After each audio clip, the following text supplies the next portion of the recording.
সাধারণ মানুষের অভাব অভিযোগ শুনতে জনতার দরবারে দ্বিতীয় দিনেও ব্যস্ত মুখ্যমন্ত্রী শুভেন্দু অধিকারী। সল্টলেকের দলীয় কার্যালয়ের সামনে সোমবার সকাল থেকেই ছিল উপচে পড়া ভিড়।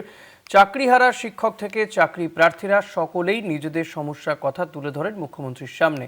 অনেকের মতে দীর্ঘদিন পর সাধারণ মানুষের কথা শোনার এমন উদ্যোগ আশার আলো দেখাচ্ছে।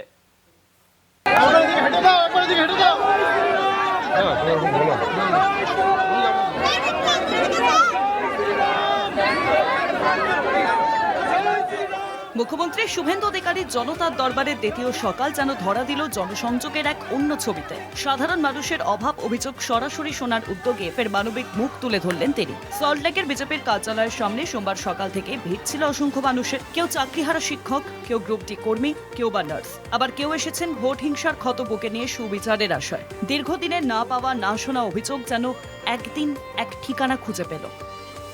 শুভেন্দুর মানবিক মুখ, আশার দরজায় মানুষ। সকালের শুরুতে লেকটাউনের শিব মন্দিরে পুজো দেন মুখ্যমন্ত্রী। মন্দির চত্বরে সাধারণ মানুষের সঙ্গে কথা বলে তিনি পৌঁছে যান সল্টলেকের দলীয় কার্যালয়তে। সেখানে ছিলেন লকেট চট্টোপাধ্যায় ও শশী অগ্নিহোত্রী। সেখানে একে একে মানুষের হাতে ধরা চিঠি, অভিযোগ আর প্রত্যাশার ভার গ্রহণ করেন তিনি। শুভেন্দুর দরবারে জনতা, ভরসার হাতছানি।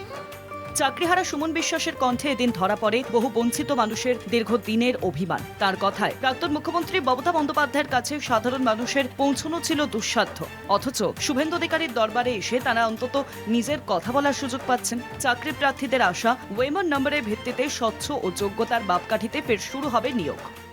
আমরা আজকে মুখ্যমন্ত্রীর সাথে সাক্ষাৎ করতে পেরেছি, এটা আমাদের খুশি, আমরা খুবই খুশি। মুখ্যমন্ত্রীকে ধন্যবাদ।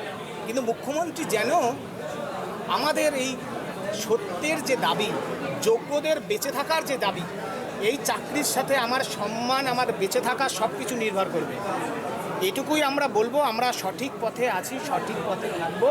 আমরা নিশ্চয়ই এই বর্তমান রাজ্য সরকারকে ডিস্টার্ব করব না। অহেতুক কোনো আন্দোলন ডেকে সরকারকে আমরা ডিস্টার্ব করব না।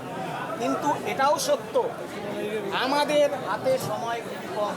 মুখ্যমন্ত্রী যেন আমাদের দেখে কনফিডেন্সে নেন এবং নেতাজি ইন্ডোরে প্রাক্তন মুখ্যমন্ত্রী মমতা ব্যানার্জি যে মিথ্যে প্ল্যান ABCD ভাষণ দিয়েছিলেন, নতুন মুখ্যমন্ত্রী যেন সেই নেতাজি ইন্ডোরে স্বপ্নের, সত্যের, বেঁচে থাকার, দুর্নীতির বিরুদ্ধে বার্তা দিয়ে চাকরিহারাদের কনফিডেন্সে নেন, বাংলার মানুষকে যেন একটু আশ্বস্ত করে। শুধু শিক্ষক নন, পুলিশের চাকরি প্রার্থীরাও এদিন নিজেদের সমস্যার কথা তুলে ধরেন। কারোর চোখে ক্ষোভ, কারোর গলায় প্রত্যাশা, আর সেই সব না বলা কষ্টের সাক্ষী হয়ে রইল জনতার দরবারের আরও একটি দিন।